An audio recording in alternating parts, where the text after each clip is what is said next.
Next हम बात करने वाले हैं about loops with list. List क्योंकि हमारा सीक्वेंशियल डेटा स्ट्रक्चर है तो यहाँ पर हम काफ़ी ज़्यादा फॉर लूप्स को यूज़ करेंगे। इनफैक्ट मेजॉरिटी प्रोग्रामिंग के अंदर जब भी हम लूप्स की बात करते हैं तो मेजॉरिटी केसेस में हम फॉर लूप्स को यूज़ करना प्रेफर करते हैं। अब लिस्ट के ऊपर फॉर लूप को यूज़ करने के लिए लेट्स टेक एन एग्जाम्पल जहाँ पर हमें अपनी पूरी लिस्ट के सारे नंबर्स को प्रिंट करवाना है।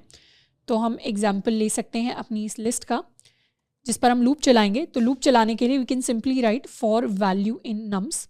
तो एक एक करके वैल्यू वेरिएबल के अंदर हमारी लिस्ट के सारे की सारी वैल्यूज़ आ जाएंगी एंड हम चाहें तो एक एक करके अपनी वैल्यूज़ को प्रिंट कर सकते हैं। So this is how we can print all of the values. तो लूप्स को यूज़ करके काफ़ी सिंपल सा एग्जाम्पल लेते हैं एक बेसिक सवाल का। लेट्स सपोज हमारे पास यही सेम लिस्ट है जिसको हमने क्रिएट किया है, जिसके अंदर we have values 1 2 3 10 and 4 and इसके अंदर हम किसी x वैल्यू को सर्च करना चाहते हैं। लेट्स सपोज हमारा जो x है that is equal to 10 and we want to find out the index of this value x which is 10।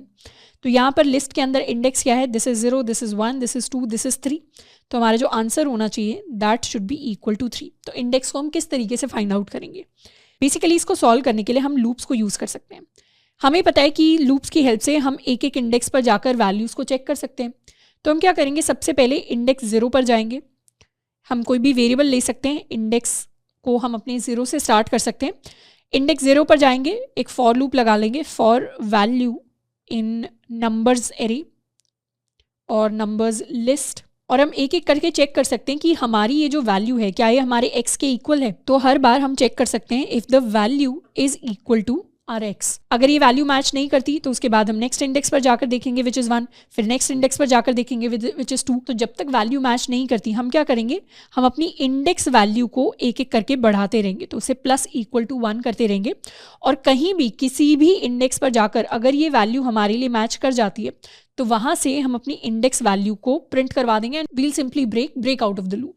Break keyword को ऑलरेडी हमने लास्ट लेक्चर के अंदर सीखा था, उसे हम डायरेक्टली यूज़ कर सकते हैं कि कहीं भी let's suppose if the value becomes equal to x, उस केस में हमें क्या करना है, उस केस में हम इंडेक्स को तो प्रिंट करवा देंगे एंड यहाँ से हम ब्रेक कर जाएंगे। So this is how we can basically write a program to find x in a particular list.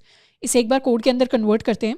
Let's create a variable x जिसे हम लिख सकते हैं 10 के इक्वल and we can have a index variable जिसे हम इनिशियलाइज कर सकते हैं 0 वैल्यू के साथ। 0 के साथ इसलिए इनिशियलाइज किया क्योंकि हमारे जो इंडेक्स वैल्यूज़ हैं वो 0 के साथ स्टार्ट होते हैं, तो हम 0 से ही ट्रैक करना स्टार्ट करना चाहते हैं। For we can write value in nums. तो इस वेरिएबल के अंदर सिर्फ वैल्यू आएगी, इंडेक्स वैल्यू नहीं आएगी। तो यहाँ पर हम चेक कर सकते हैं if the value equals x किसी भी पॉइंट पर, तो वहाँ पर हम सिंपली प्रिंट करवा देंगे अपने इंडेक्स को एंड यहाँ से कर जाएंगे ब्रेक। और अगर वैल्यू इक्वल नहीं होती तो उस केस में तो अपने इंडेक्स को हम +1 कर देंगे। Let's save it. इनफैक्ट यहाँ हम लिख सकते हैं, let's do string interpolation x found at index equals this will be the index. Let's save it and run the code. तो हमारे पास आ गया index found at index is equal to 3। यहाँ पर हम चाहते तो x की वैल्यू को भी प्रिंट करवा सकते थे। So this will be 10 found at index is equal to 3। So this is how we are going to get our answer. And इस तरीके का सर्च जिसको हमने परफॉर्म किया है, मतलब ये जो हमने पूरा का पूरा कोड लिखा है, इसे प्रोग्रामिंग के अंदर कहते हैं लीनियर सर्च। मतलब ये किसी भी एलिमेंट को किसी भी लिस्ट के अंदर या किसी भी आइटरेबल डेटा टाइप के अंदर सर्च करने का एक पर्टिकुलर तरीका होता है जिसको हम लीनियर सर्च कहते हैं। लीनियर सर्च का मतलब होता है कि हम एक एक इंडेक्स पर जाकर अपनी वैल्यू को ढूंढने की कोशिश करते हैं जब तक हमें वो वैल्यू मिल नहीं जाती। सो this is what linear search is.